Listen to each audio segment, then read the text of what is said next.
Bentar ya, tunggu dulu, aku tunggu dulu. Woi,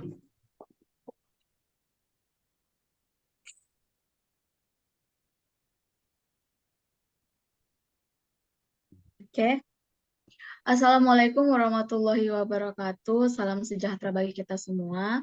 Di sini kami dari kelompok satu akan mempresentasikan hasil dari tugas besar kami dalam mata kuliah komputer dan pemrograman atau coding.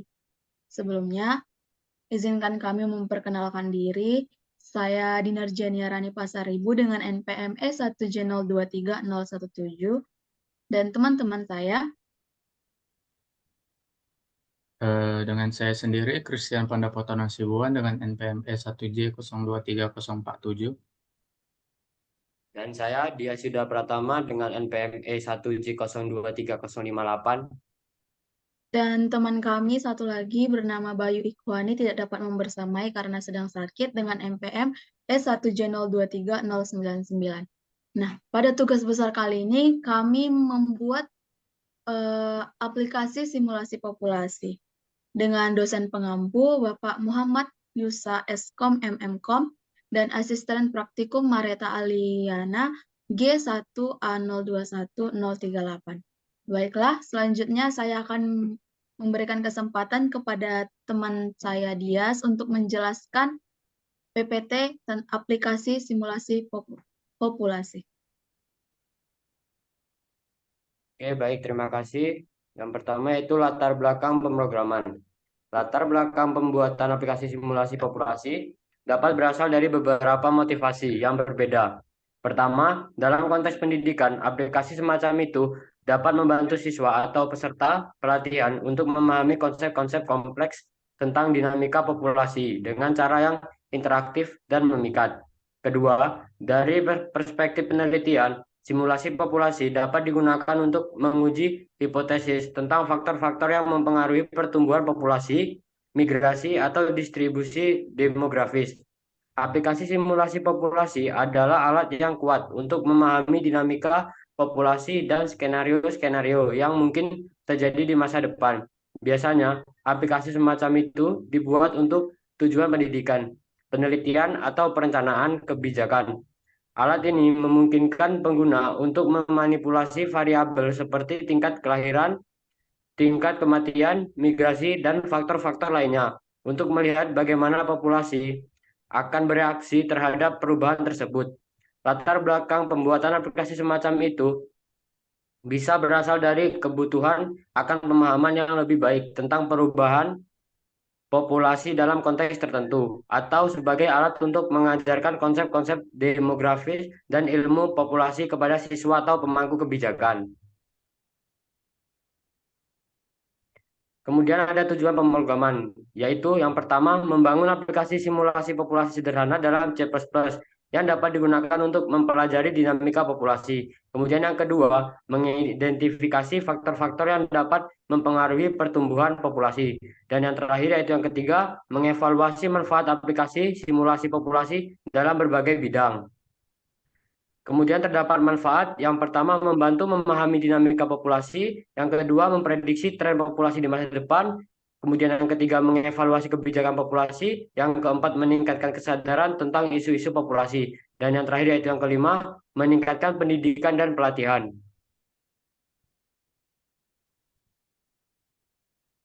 Oke untuk flowchart dan selanjutnya saya serah kembali ke moderator. Oke, di sini flowchart akan dijelaskan oleh teman saya Christian. Kepada Christian saya persilahkan. Baik, terima kasih sebelumnya moderator. Berikut adalah tahapan-tahapan dari flowchart yang telah kami buat. Pertama itu dimulai, menandai awalnya dimulai simulasi. Yang kedua itu inisialisasi populasi, yang artinya kita memulai dengan populasi awal gitu. Nah, di sini kami menggunakan 100 individu. Kemudian yang ketiga, perulangan tahun 10 kali. Maksudnya itu adalah melakukan looping perulangan tahun selama 10 tahun ke depan gitu untuk memprediksi 10 tahun ke depan. Nah, selanjutnya perulangan individu itu yang tadi saya sebutkan menggunakan 100 orang. Nah, maksud dari perulangan individu inilah melakukan iterasi melalui setiap individu. Jadi setiap individunya itu sangat berpengaruh gitu kepada eh, populasi ke depannya begitu.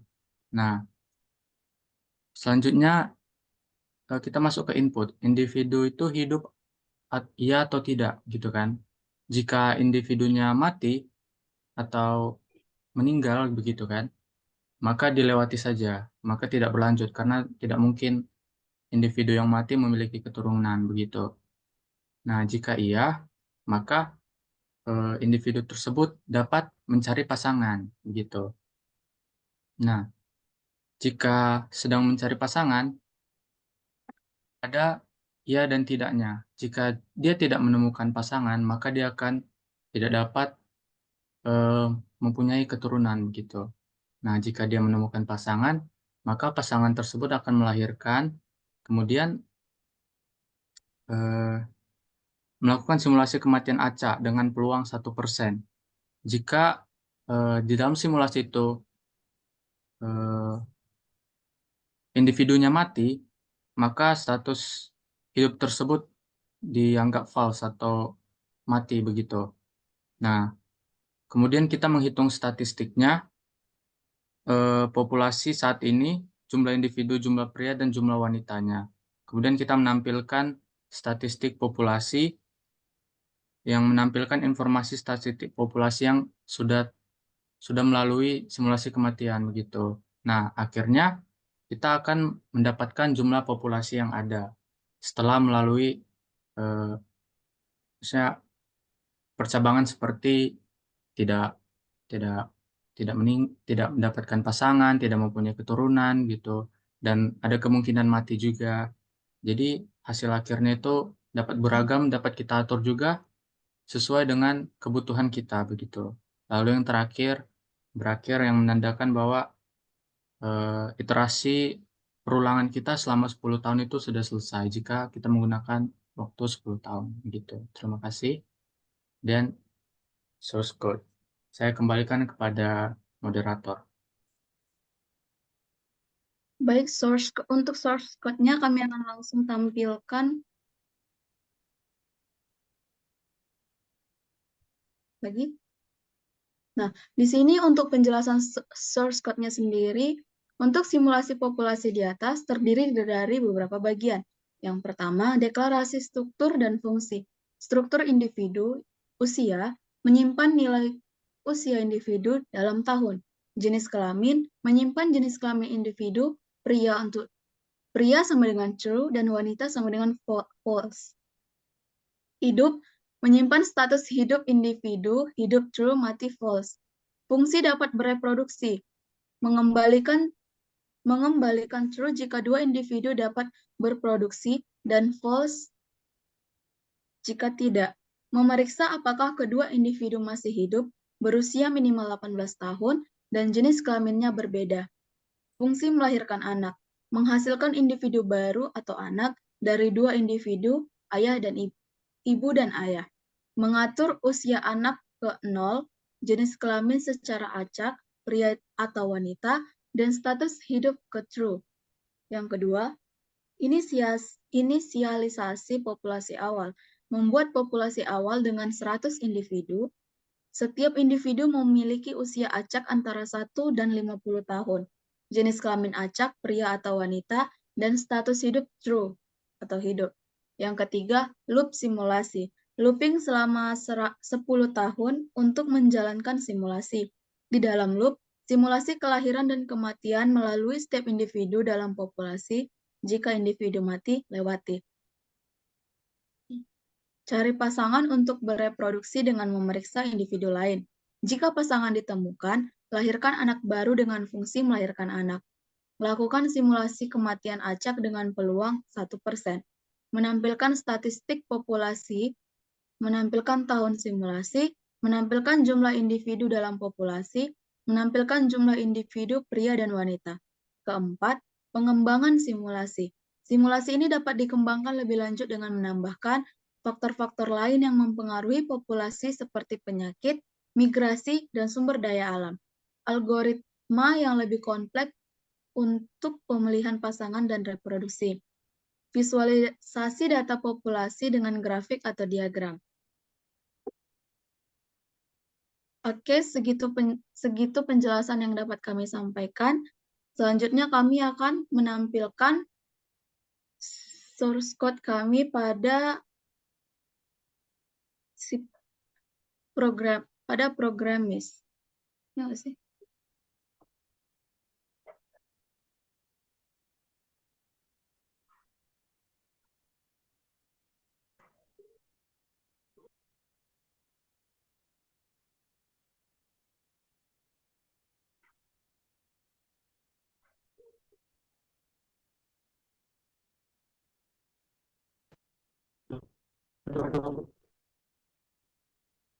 Sarah, nanti itu kata dipisah kan? Biar aku aja nggak sih? Punya aku udah ini. Oh ya, Udah boleh, tinggal. boleh. Boleh, boleh.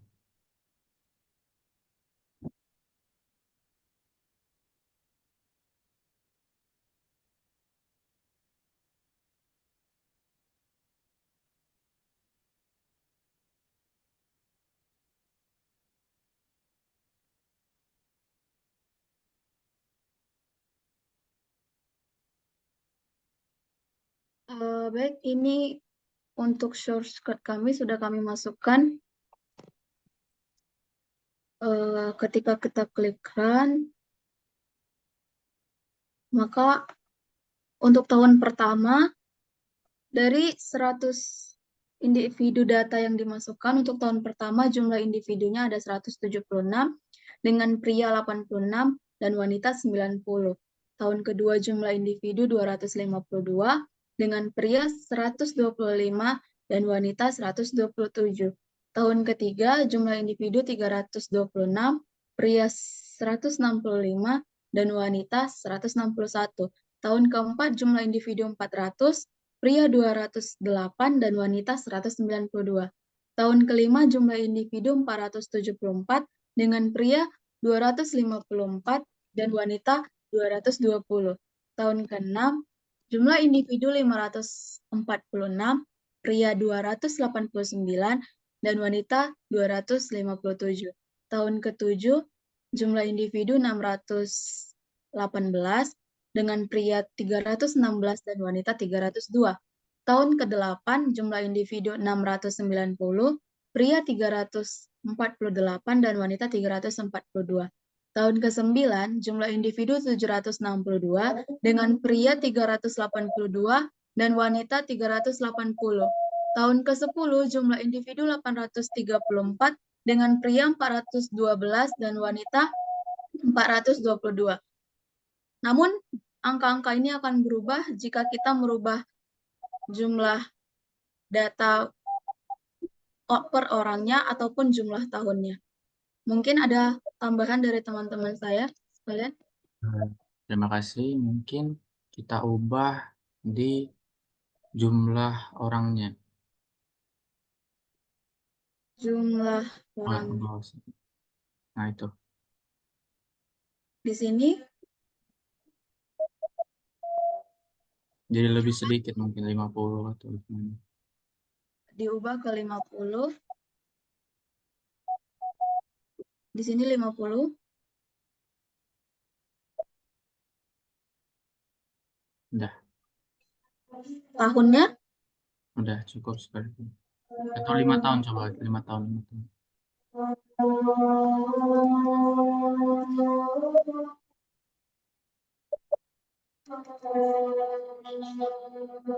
Udah. Oke.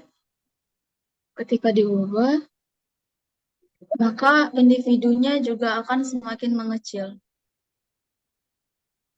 Maka berarti sesuai kebutuhan ya Kak Dinar ya?